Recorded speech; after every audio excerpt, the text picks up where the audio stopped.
Estamos no barzinho aqui em Leuven, aproveitando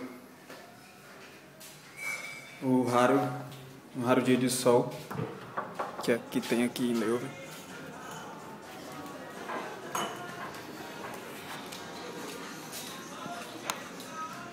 Lá fora tá a mãe, a Patrícia, a Lu e a Francisca. A gente já comeu.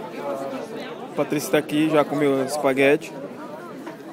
Tá a Francisca, a mãe e a Lu falando alguma coisa, algum assunto interessante. Estamos aqui em Leuven aproveitando um raro dia de sol.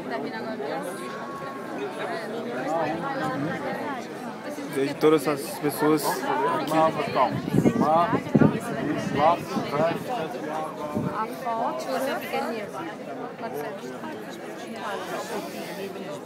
Eu estreando a minha nova camisa que o Marlon mandou.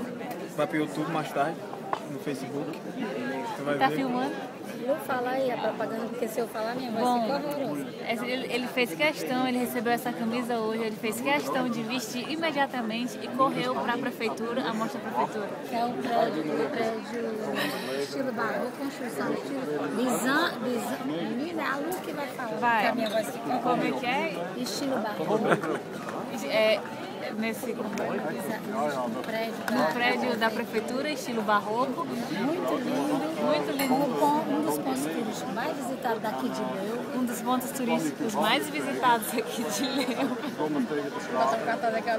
Foi tirar a foto E ele foi tirar a foto para colocar no site do Ceará. com a camisa do Ceará. Ceará, amor. Ceará, amor. Ceará, amor. Agora todo mundo fala assim da Ceará Amor. Olha, Francisco, cima da Ceará Amor.